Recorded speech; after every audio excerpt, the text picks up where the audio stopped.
Bismillahirrahmanirrahim. Assalamualaikum warahmatullahi wabarakatuh. Alhamdulillahilladzi yahkumu bil haqqi qat'ah wa yajzi kulla nafsin bima tas'ah wa ilaihil ma'abu wa ruj'ah. Sura sumunul mar'ati tus'a amma ba'du. Walaupun air mengalir begitu deras, namun tak sederas tetesan nikmatnya. Walaupun samudra yang begitu luas, namun tak seluas kerajaan serta maha keagungannya. Walaupun tinggi sang ibadahnya, namun tak patut kita tinggikan kecuali kepada Allah Azza wa Jalla. Kata indah seperti mutiara yang tersimpan di dalam samudra tetap wajiblah tercurah limpahkan kepada seorang pemimpin yang suci, seorang pejuang yang tak takut mati, seorang pekerja yang tak gila materi. Siapa lagi kalau bukan Habibina wa Syafi'ina wa Maulana Muhammad sallallahu alaihi wasallam. Berkat beliaulah kita dapat terangkis dari zaman jahiliyah menuju zaman Islamiyah, yakni iman dan Islam. Berdirinya saya di sini bukan untuk menari, bukan untuk menyanyi, apalagi menaruh gengsi. Tapi berdirinya saya di sini untuk meneruskan ajaran Nabi, yaitu berdakwah dengan berpidato yang berjudul ilmu bukan hanya tentang materi. Teman-teman yang dirahmati Allah, perlu kita ketahui bahwa dengan ilmu kita bisa berdasi, dan dengan ilmu pula kita bisa menjadi menteri.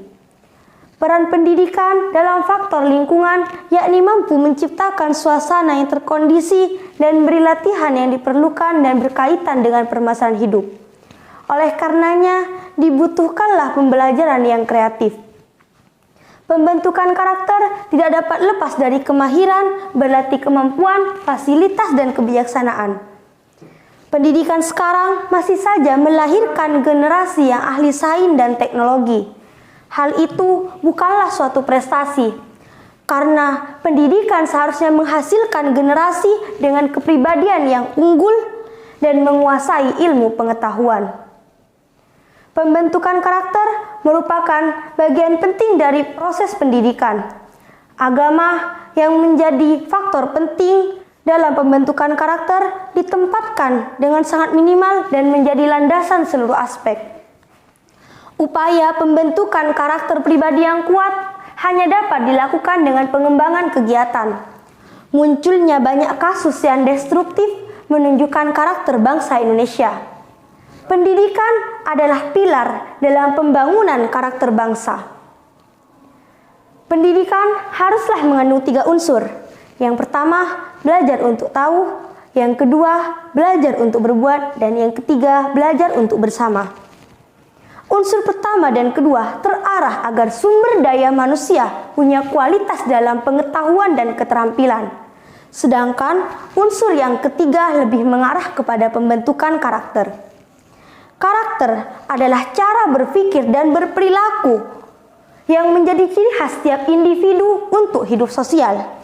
Sedangkan pendidikan karakter adalah segala sesuatu yang dilakukan seorang guru yang mampu mempengaruhi karakter peserta didik.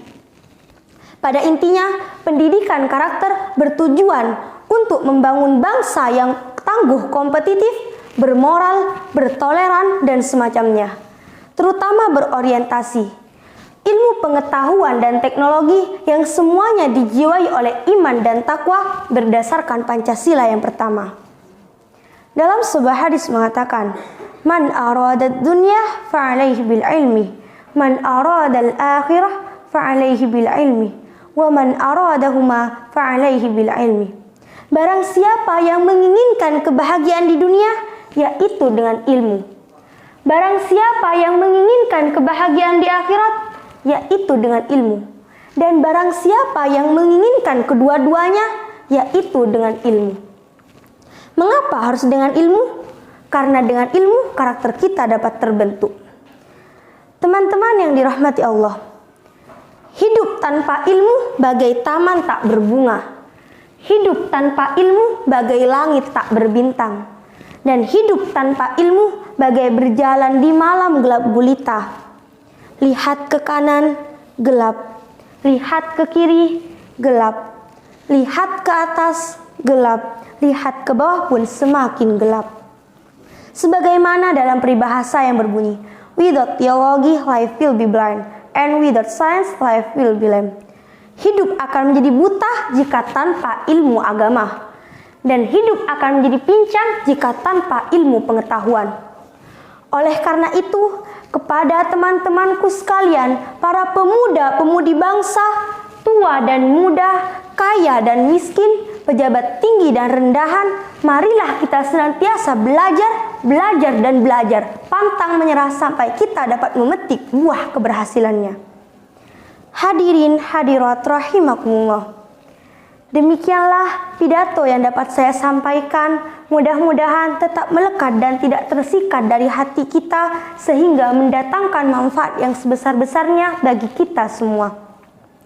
Kurang dan lebihnya saya mohon maaf apabila ada kata-kata yang benar itu murni berasal dari petunjuk Allah Subhanahu wa taala, dan apabila ada kata-kata yang salah itu murni berasal dari kelemahan saya sebagai manusia.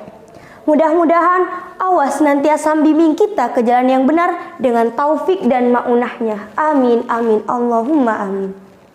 Kucing Anggora baru lahir tapi sayang dimakan buaya. Ini kalimat yang terakhir, tolong jawab salam saya.